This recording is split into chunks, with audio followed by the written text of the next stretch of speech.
I'm having some fun in the shop today. I decided that I would clean up this little plane that I have because it was getting a little dirty. The aluminum piece in here had oxidized. It was turning very gray, and I decided I would give it a little cleanup. And this is a plane somebody gave me, and I never thought much about using it for any purpose whatsoever, but I thought I'd tune it up and see what the deal with it is.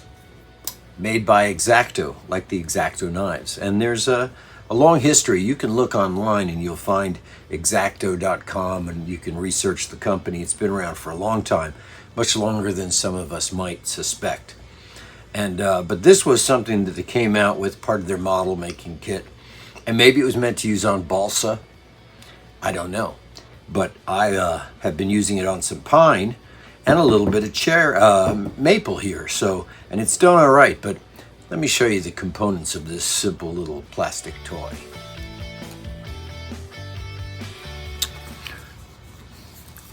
You know, for this being a small little plastic, I called it a toy. I probably shouldn't have, because it is a useful tool, probably to model makers. It's I wouldn't suggest for solid woodworkers, but you can see that you have this little piece here, and that holds the blade down.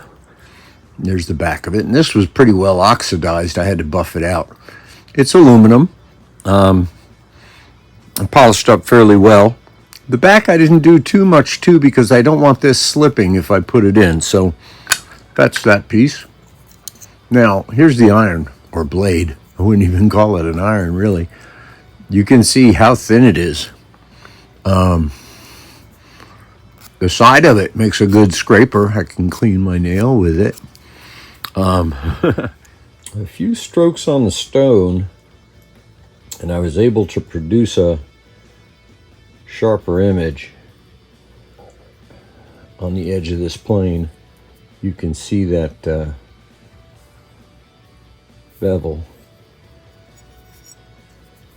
Flatten the back a little bit. It is beveled, and I did put it on the stone and put sort of a secondary bevel on that edge just to really sharpen it up. I didn't find it cutting very well with the original bevel, and who knows whether anybody ever sharpened it.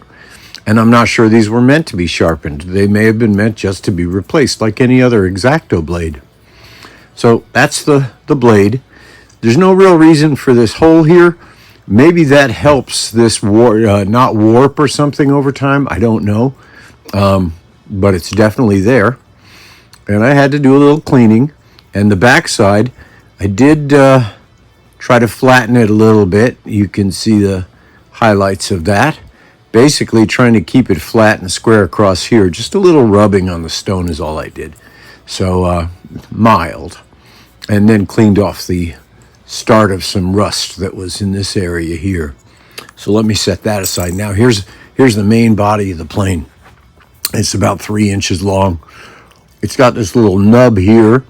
You could probably make a wooden piece that would go on that if you wanted to make it larger, but it suffices in giving you some a place to put your hand so that you can push it.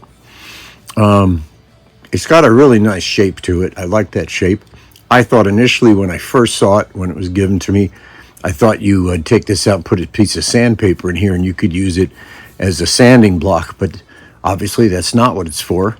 Here's the bottom, and the construction, this just sort of clips in here and in here, and that creates this flat surface for the sole of the plane. On the back is the logo. You'll see enough of that.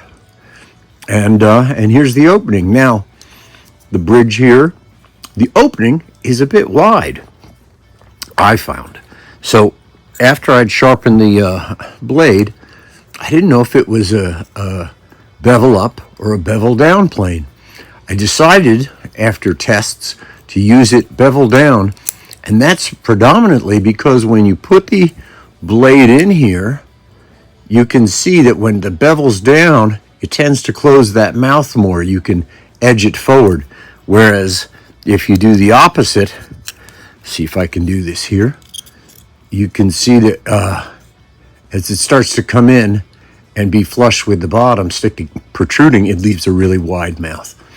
So I chose to go with the bevel down and putting the bridge in here.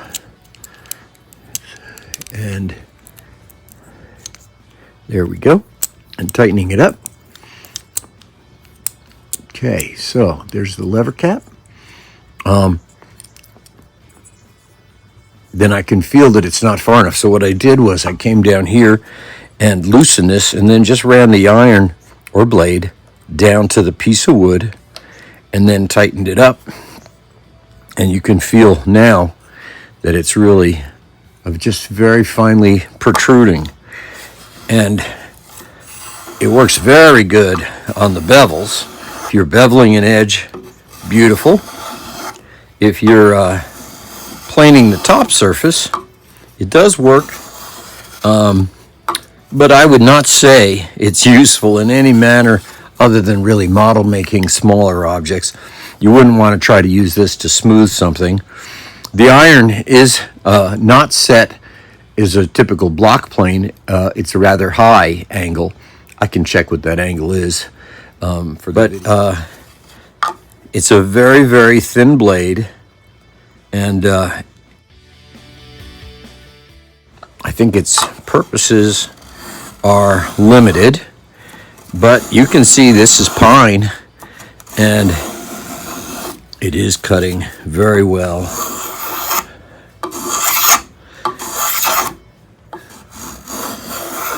So for a model maker, I think this could be ideal.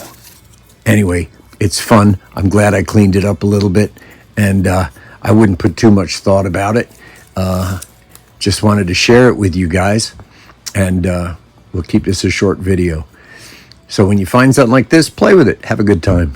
You guys take care.